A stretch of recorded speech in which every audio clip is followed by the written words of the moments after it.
రాజకీయాలు వేడెక్కడంతో కుటుంబాలలో కూడా రాజకీయ వివాదాలు ముదురుతున్నాయి. ఆల్రెడీ జగన్ కుటుంబంలో షర్మిల, సునీత జగన్కు వ్యతిరేకంగా ఆల్రెడీ తిరుగుబాటు చేశారు. తాజాగా ముద్రగడ్డ కుటుంబంలో కూడా తిరుగుబాటు. ముద్రగడ్డ పద్మనాభం కూతురు క్రాంతి తండ్రిపై తిరుగుబాటు జెండా ఎగిరేశారు.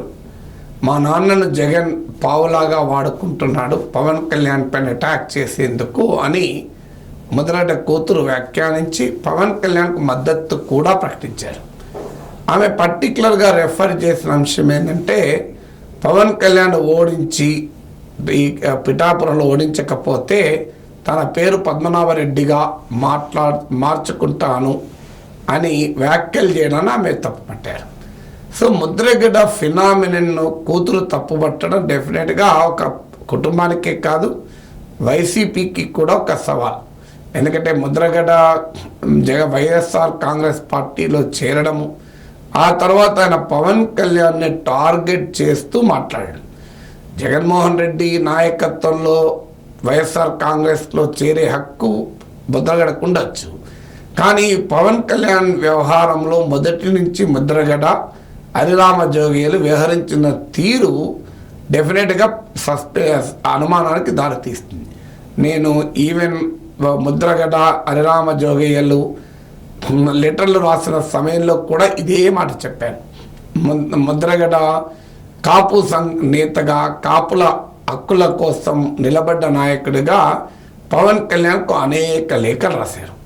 ఆ లేఖల్లో పవన్ కళ్యాణ్ను ఉక్కిరి బిక్కిరి చేసే స్థాయికి లేఖలు రాశారు. లేఖల తర్వాత విమర్శలు మొదలయ్యాయి. హరిరామ జోగయ్య కూడా ఇలాగే లేఖలు రాశాడు. తర్వాత ఆయన కొడుకు వైఎస్ఆర్ కాంగ్రెస్లో చేరాడు.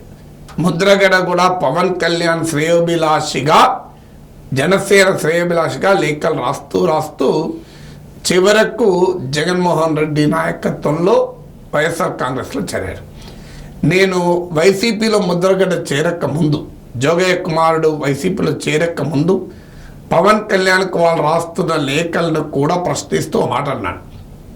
ఈ లేఖలు జనసేనకు కానీ పవన్ కళ్యాణ్కి కానీ లాభం చేకూర్చేలా లేవు. ఈ బహిరంగ లేఖలు అల్టిమేట్గా వైఎస్ఆర్ కాంగ్రెస్ పార్టీ ప్రయోజనాలకే ఉపయోగపడతాయి. సో ముద్రగడ హరిరామ జోగయ్యలు తొలి దశలో జనసేన శ్రేయోభిలాషిగా పవన్ కళ్యాణ్ ప్రయోజనాల కొరకే మాట్లాడుతున్నట్లుగా లేఖలు రాశారు. కానీ లేఖలు రాయడం అంటేనే జగన్ ప్రయోజనాలకు రాసినట్లు. ఎందుకంటే ఎవరన్నా మంచి చెప్పాలనుకుంటే పర్సనల్గా చెప్తారు. పబ్లిక్గా జనసేనకు నువ్వు తక్కువ సీట్లు ఎందుకు తీసుకుంటున్నావు, ఎందుకు డిమాండ్ చేయడం లేదు ఎక్కువ సీట్లు అంటూ ఒక రకంగా జనసేన అభిమానుల్ని, జనసేన ఓటర్లను పవన్ కళ్యాణ్ పైన ఒత్తిడి తెచ్చి అలయన్స్లో జనసేన ఎక్కువ సీట్లు అడిగి కూటమి కూడా నిలబడకుండా చేసేందుకు ఈ లెటర్లు ఉపయోగపడతాయి. అయినా పవన్ కళ్యాణ్ ఆ లెటర్లను పట్టించుకోకుండా, కాపు నేతలైన ముద్రగడ జోగయ్యల ఉత్తరాలను కూడా పట్టించుకోకుండా ఆయన తాను మొదటి నుంచి చెప్తున్నట్లుగా వైసీపీ వ్యతిరేక ఓటు చీరకూడదు అంటూ కూటమికి గట్టిగా నిలబడ్డాడు. నిలబడ్డ తర్వాత ముద్రగడ హరిరామ జోగయ్య కొడుకు అల్టిమేట్గా వైసీపీలో చేరారు.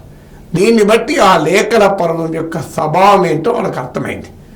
ఆ అర్థమైన తర్వాత ముద్రగడ ప్రధానంగా పవన్ కళ్యాణ్ టార్గెట్ చేస్తూనే మాట్లాడుతున్నాడు.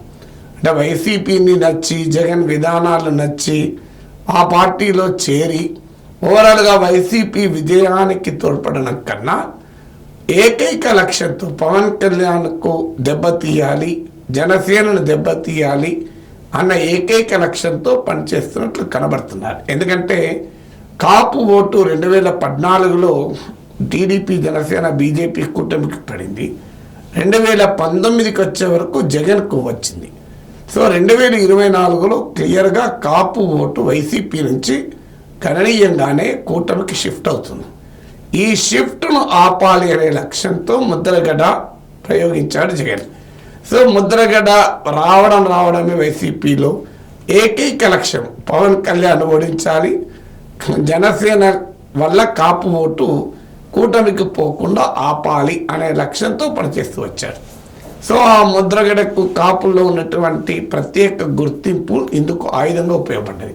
కానీ ఎప్పుడైతే వైసీపీలో ముద్రగడ చేరాడో ఆయన విశ్వసనీయత పైన క్వశ్చన్స్ వేసాయి. కాపుల కోసమే పవన్ కళ్యాణ్ ప్రశ్నించి ఉంటే, కాపుల కోసమే పవన్ కళ్యాణ్కు లేఖలు రాసి ఉంటే, కాపులకు రాజకీయంగా ఎక్కువ గుర్తింపు రావాలి అనే ఆరాటపడుతూ ముద్రగడ లేఖలు రాస్తుంటే మరి వైఎస్ఆర్ కాంగ్రెస్ పార్టీ ఎందుకు చేస్తాడు? సైనా కాపుల పార్టీ అన్నా పెట్టుకోవాలి. సో వైఎస్ఆర్ కాంగ్రెస్ పార్టీలో చేరితే జగన్ నాయకత్వంలో ఉంటే కాపులకు ప్రయోజనాలు దక్కుతాయా? లేదు, అలయన్స్లో పవన్ కళ్యాణ్కు ఎక్కువ గుర్తింపు వస్తుంది కదా. సో ఈ ప్రశ్నకు కూడా ముద్రగడ దగ్గర సమాధానం లేదు. అందువల్ల అల్టిమేట్గా కాపుల ప్రయోజనాలు పేరు చెప్పి YCP versus Janasena, YCP versus TDP రాజకీయంలో ముద్రగడ క్లియర్గా జగన్ వైపు ఉన్నాడు. ఈ అంశాన్నే కూతురు ప్రశ్నిస్తూ ముద్రగడ జగన్ ప్రయోజనాల కొరకే పవన్ కళ్యాణ్ టార్గెట్ చేస్తున్నాడు, ఇందులో కాపుల ప్రయోజనాల కోసం కాదు అనే యాంగిల్ను ఆమె రైజ్ చేస్తూ ముందుకొచ్చారు. అందువల్ల ముద్రగడ కూతురు ఆమె స్థాయి పొలిటికల్ స్టేచర్ ఏంటి ముద్రగడతో పోలిస్తే అని అనొచ్చు.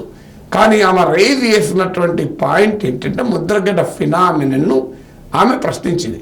ముద్రగడ కాపుల ప్రయోజనాల కొరకు నిలబడి అంతకుముందు పవన్ కళ్యాణ్ ఎక్కువ సీట్లు కావాలని అడిగి కాపుల కోసం ఆరాటపడిన నాయకుడు కాదు, జగన్ ప్రయోజనాల కొరకే ఉత్తరాలు రాశాడు. ఇప్పుడు జగన్ ప్రయోజనాల కొరకే పవన్ కళ్యాణ్ టార్గెట్ చేస్తున్నాడు, ఇందులో కాపుల ప్రయోజనాలు లేవు అనే నరేటివ్ను కూతురు ప్రవేశపెట్టడం అనేది కీలకమైన అంశం.